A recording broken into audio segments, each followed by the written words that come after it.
បាទជំរាបសួរបងបងទាំងអស់គ្នាថ្ងៃនេះមកមានអ្វីដែលបញ្យល់ប្រាប់បងបងអ្នកថ្មីក៏ដូចជាអ្នកដែលកំពុងតែនឹងចាប់ផ្ដើមថាគិតថានឹងចិញ្ចឹមបាទនេះគឺជាប្រភេទចរិតក្រហមតែគ្រាន់តែបងបងឃើញចរិតនេះគឺចរិតដែលធំធ្លុះស្អាតបាទអញ្ចឹងចរិតដែលខ្ញុំធ្វើនេះគឺមិនមែនជាចរិតអន់សម្រាប់លើទីផ្សារទេគឺជាប្រភេទចរិតកណ្ដាលតែក៏មានធំយ៉ាងនេះទៀតដែរបាទតែបងឃើញនេះជាចរិតធម្មតាណាតែរូបរាងវាស្អាតមែនទែនធំតែអ្វីដែលជាសំខាន់នោះគឺមួយទៀតមួយរយៈកាលកន្លងមកនេះឃើញថាបងអ្នកដែលចិញ្ចឹមចរិតក្រហមច្រើនតែដាក់ពងឲ្យបានពងបាទដាក់ពងឲ្យបានពងទុកចរិតនឹងឡើងទល់តែចរិតនឹងធំមិនមានឱកាស100អីឃើញមានឱកាស1 2តែដាក់ពងពីវិសាមកក៏នៅតែអត់បានពងចរិតក្រហមគឺមានបញ្ហាខ្ពស់ក្នុងការដាក់ពងបើសិនណាជាបងអត់ចេះដល់វា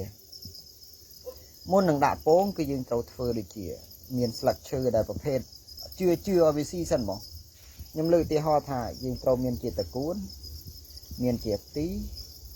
ឬក៏មានជាដើមរៀកបាទប្រមាណមុខនេះគឺជាមិនមែនជាប្រភេទស្លឹកដលងគោដលងឈើហ្នឹងទេណាបាទឆៃយ៉ាក៏ក្រិនដែរបងឆៃយ៉ាក៏ក្រិនដែរបាទអានេះគឺយើងគួរតែធ្វើមុនយើងដែលយើងត្រូវដាក់ពងឲ្យវាស៊ីកន្លះថ្ងៃឬក៏ពីព្រឹកដំបូងបាទអានេះគឺខ្ញុំមកដាក់ពេលល្ងាចពេលល្ងាចអានេះខ្ញុំដាក់ហើយកន្លះម៉ោងហើយបាទហូបបាយឆ្អែតហើយព្រោះដាក់ហើយ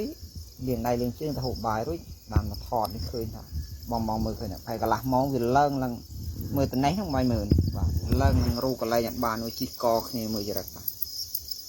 បាទបងមើលចរិតខាប់មកចឹងអញ្ចឹងអានេះវាជារឿងមួយដែលបងគួរធ្វើព្រោះអី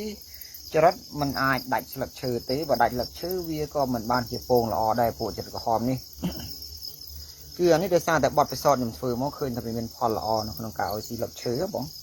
តែនេះមិនមែនជាខ្ញុំដាក់ផ្ទីឲ្យស៊ីបងផ្ទីវាអស់ហើយអញ្ចឹងអាពេលរងាចមិញនេះគឺបានបន្ថែមមកស្លឹកចេក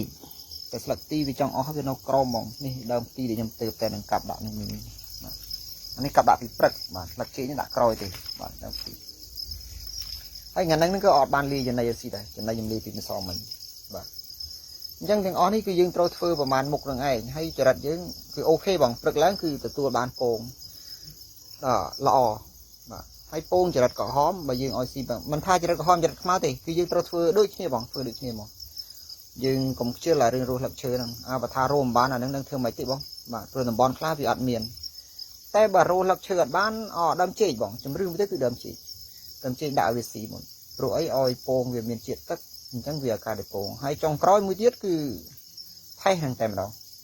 ព្រោះអីផេះនេះពួកអាក្រហមយើងត្រូវធ្វើវាឲ្យរាងសើមជាងចរិតខ្មៅបន្តិច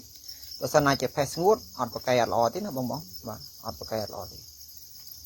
នេះបងមើលអាត្រង់ខាងនោះហ្នឹងគឺពេញអស់ហើយ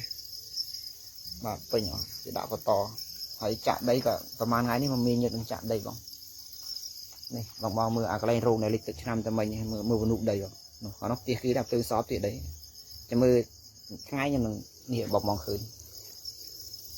អញ្ចឹងកម្មវិធីដែលយើងធ្វើដើម្បីឲ្យបានពងចរិតល្អហ្នឹងគឺមានប្រមាណដូចខាងដើម